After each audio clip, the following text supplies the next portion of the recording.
Welcome back to Reading Bear. Today, we will take a look at some new malicious compliance stories.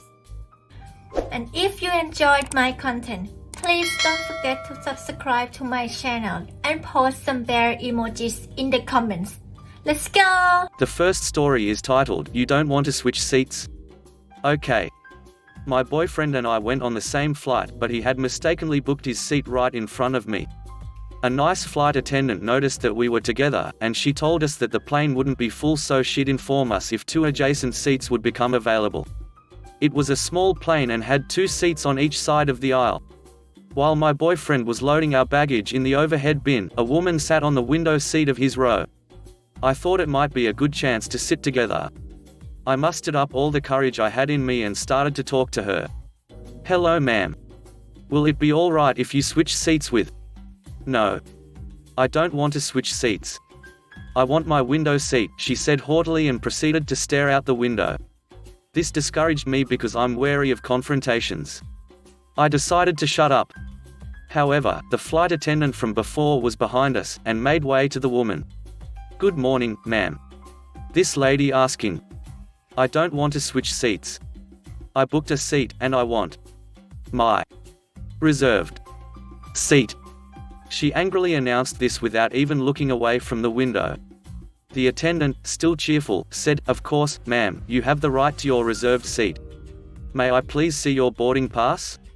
The woman crisply presented her boarding pass. "Okay, ma'am. You may proceed to 19C*, which is this seat," the FA explained, pointing to the aisle seat. The woman was stunned, mouth moving inaudibly.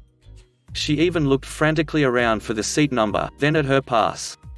But as expected, the FA was right. After a few seconds, she hastily and violently, there was a lot of unnecessary sound of hitting stuff, moved to 19C. My boyfriend sat beside her, on the window seat of course. She spent the next boarding minutes just bowing her embarrassed head down her phone. The FA gave me a devilishly knowing smile, and I whispered a thank you. When all the passengers had boarded, she moved to an aisle seat way ahead of us. There were actually 3 window seats near us, but I guess she was too ashamed to take them. My boyfriend moved to the seat beside me. If she just pressed pause on her arrogant attitude and tried to listen to me or the FA, she would be sitting on my window seat. Notes. This does not seem to be clear. The angry lady was initially sitting on my boyfriend's assigned seat. I would not ask her to switch if it was her seat. I simply don't have the audacity, haha. I did try to ask, because it was supposed to be a win-win situation. She'd get to have the window seat she wanted but didn't have, and my companion and I could seat together. The first time she refused, we were to let it go. My boyfriend would just allow her to stay. The FA did the talking for us. The next story is titled, "Your Space?" I don't think so. Many years ago I was serving in the Royal Navy as a junior officer. My ship was alongside HMNB, Her Majesty's Naval Base, Devonport, Plymouth, England, and I was, through a bit of luck and quick thinking, in possession of a coveted mobile car pass. These were rarely issued and were highly sought after, as it allowed me to park in almost any parking space on the base and was so useful in getting all the gopher jobs that I got as a very junior sub-lieutenant. The pass is displayed in the windscreen and shows the rank and name of the vehicle's driver, as well as the number plate of the vehicle. Devonport is the largest naval base in Europe, around 2 miles as the crow flies from one end to another. My ship was at the southernmost jetty. One morning, after returning having completed yet another errand for my boss, I tried to park my car on the jetty near the ship. Unfortunately, there was no space, but I found one outside of a workshop close by. Noting that there was no signage indicating ownership of the space and that it was a clear parking space, I pulled my car in and went back to the ship. A couple of hours later I was jobbed off, with another junior officer, on another errand somewhere else in the dockyard. We were both in our uniforms and we walked off the ship and headed to the car.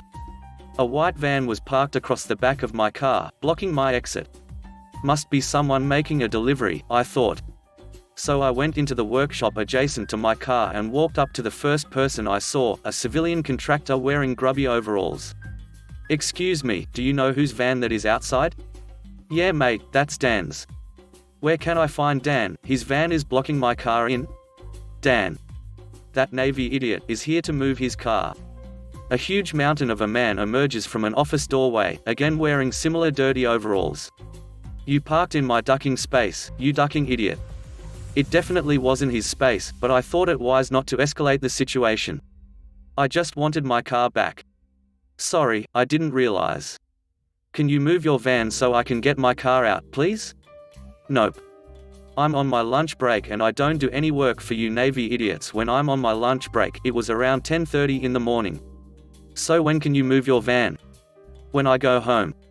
"Now duck off." Taken aback, I had a flash of inspiration. "Look, we've clearly got off on the wrong foot here. How about I help you? You're busy having your lunch and I was clearly in the wrong for parking in your space.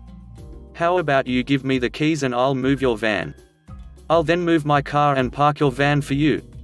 Dan gave me a long hard look. The cogs were turning quicker than he was used to. "Okay, here's the keys. If you do any damage to the van I'll know." "No problem, I'll move my car, then park it." He threw the keys at me, not realizing the deliberate vagueness in my choice of words. I left the workshop and went to the van. I tossed the keys to my car to my colleague. "Follow me." I pull the van forward and my oppo pulls my car out. I then lead him to the opposite end of the dockyard. Around 2 miles away in straight line, 3 to 4 to drive it. I park the van amongst some other similar white vans and jump back in my car. We then drive back to the workshop. I get out and find Dan again. "Oh look, you took your ducking time. Never driven a van before?" "I've only done a couple of miles in a van, it's all a bit new to me." "Sorry. Here's your keys. Cheers, now duck off and don't park in my ducking space again." The ship sailed that afternoon, so I never found out what happened after that, but I'm guessing that Dan had, at the very least, a long walk, but probably had to search the entire base, all 650 acres of it, to find his van. I bet that was fun.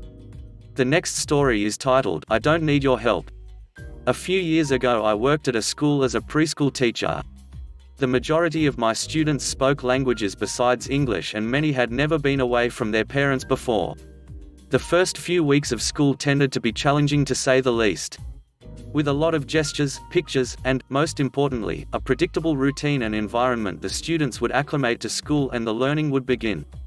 One year I had a student that was particularly slow to warm up. I'll call her Sarah. When her mother would drop her off at school she would scream and cry like a banshee. Thankfully her older brother was also in my class, mixed age grouping 3 to 5-year-olds, and Sarah treated him as a security blanket. Her brother would hold her hand and they would do the routine of signing in their names and choosing a quiet activity together. That was the only way to get her to calm down and join in. A few weeks into the school year picture day arrived. Now picture day can be rough in a preschool classroom, especially if the kids don't understand what's happening and have never seen cameras on tripods and bright light umbrella things before. We did what we could in the classroom to prepare them, taking a field trip to the auditorium to see the space before the equipment arrived, talking about what happens during picture day, etc., but it tended to be a tear-filled day regardless.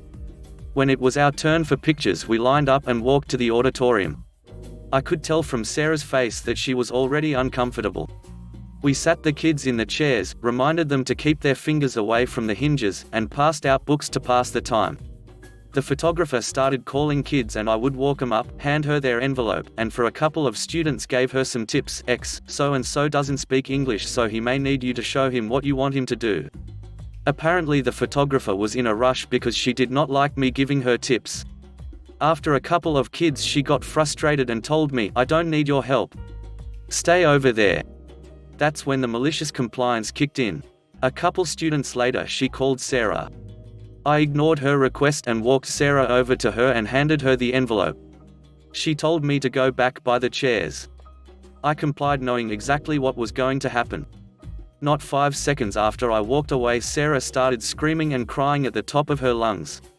The whole room turned to look at her, the other two photographers, the kindergarteners taking pictures on the stage, the kindergarten teacher and Clark.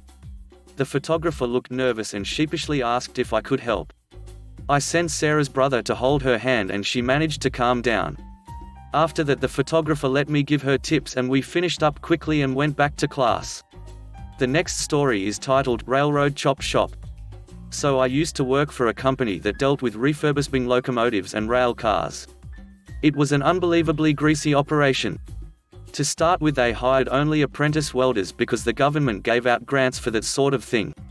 Secondly, if you thought the job was too unsafe, go home because there were hundreds waiting for your job, highest unemployment rate in the country. Thirdly, the company was basically buy, beg or steal to make the bare minimum requirements for job A, while job B through G would get progressively more difficult to complete. They'd do anything from put on fake parts just to get a milestone payment to outright stealing parts from the neighboring railroad. Right around here is when I got my promotion to lead hand of the demolition crew. My job wasn't only to disassemble entire train cars and organize the parts, it was also designed to make people quit. I'd get the dumbest of dumb put onto my crew and I'd be told to treat them like absolute crap, make them to the worst jobs because they couldn't fire them or else they'd lose their government grants. I'm not a bad guy, little rough around the edges, but here comes malicious compliance. I'd straight up tell the guys who were targeted to go buy a voice recorder and tell them that the next day that I was going to tear into them and I wanted them to record it so they could use it as evidence against the company so they could either collect wrongful dismissal claims or unemployment. After about 2 weeks the majority of them would indeed quit and thank me afterwards for the heads up. I'd say I made 15 guys quit before the company was black flagged and taken over.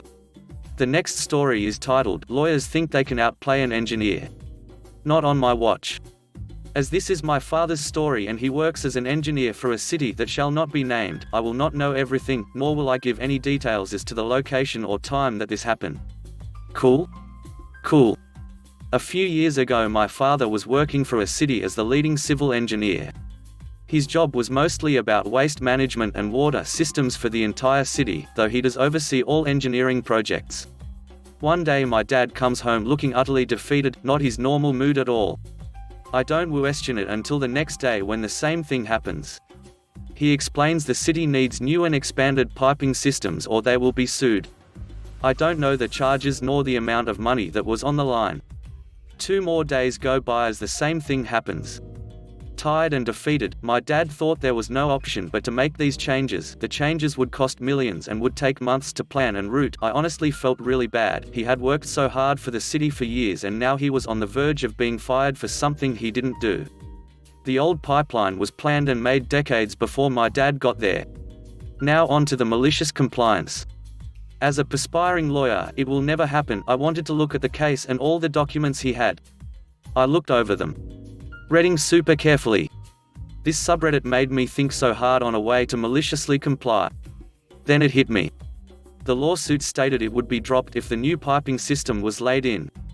It never said anywhere in the case it had to be functional or used. Bingo. I told my dad about the wording and we looked through multiple times again, just to be safe. Once we had checked so many times we lost count, he set the plan into action. Long story short, the pipes were laid but never connected to the main sewage system.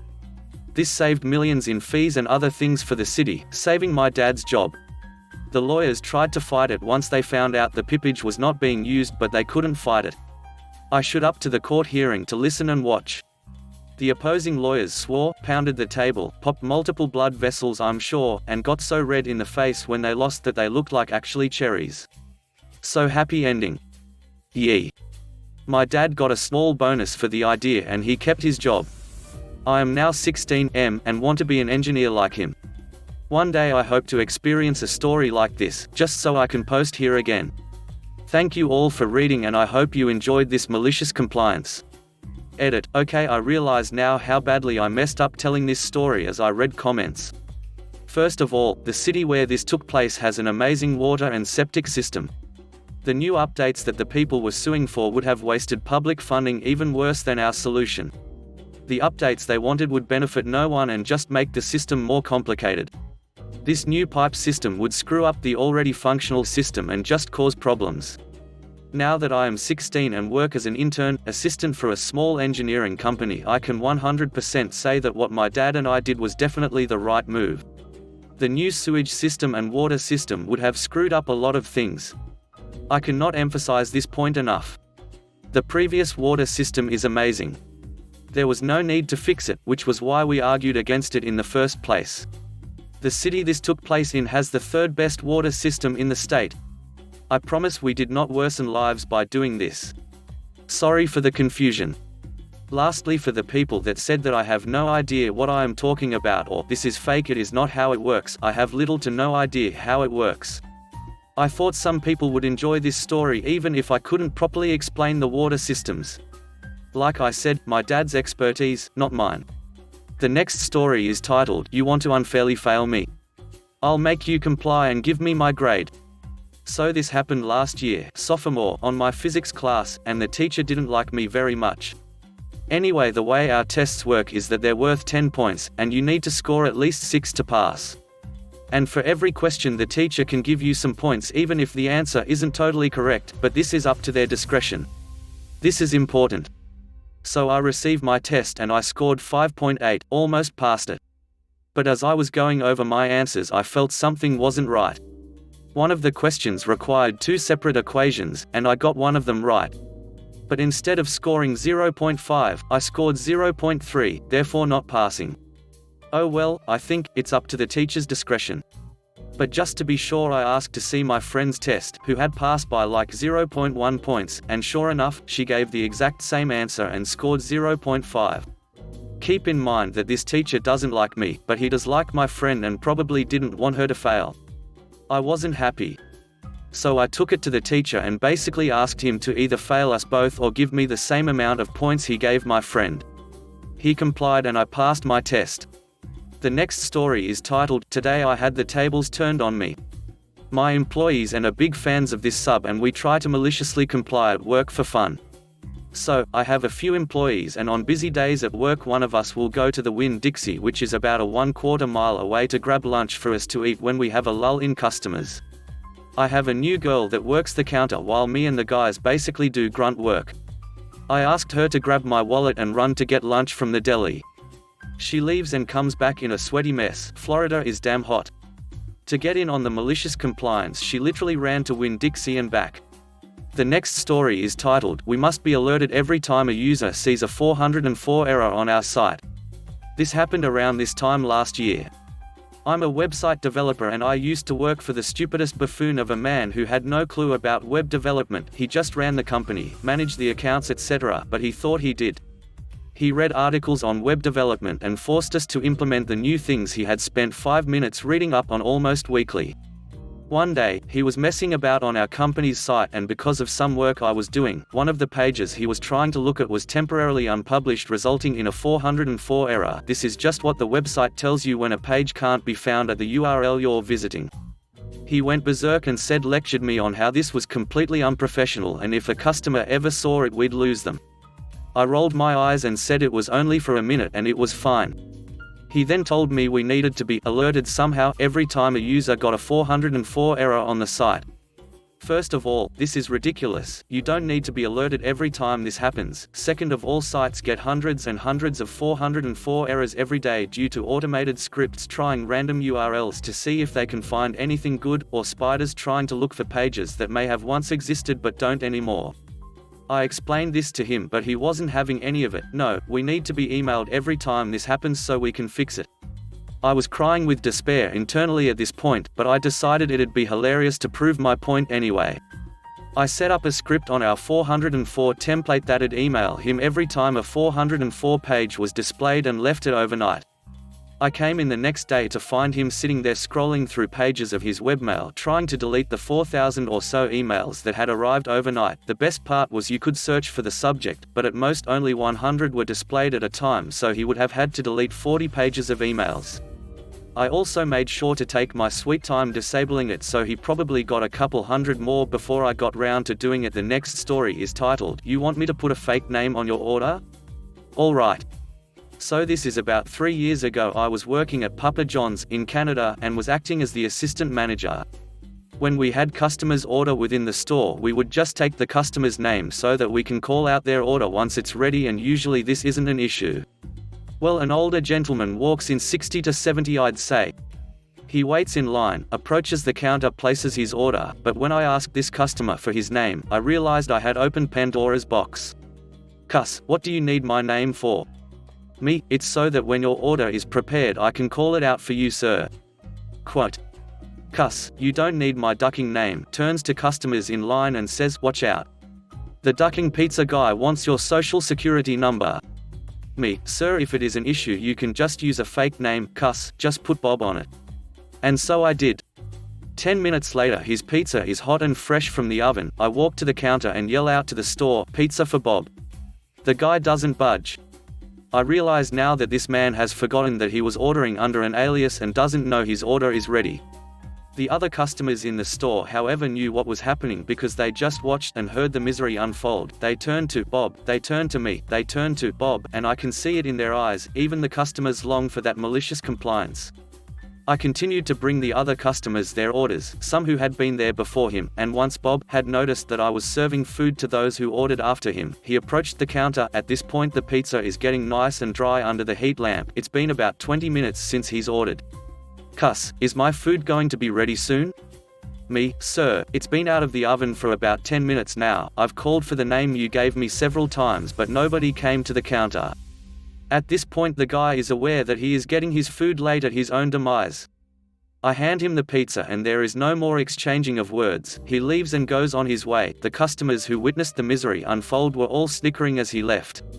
If you enjoyed the video, please subscribe to the channel and post some bear emojis in the comment.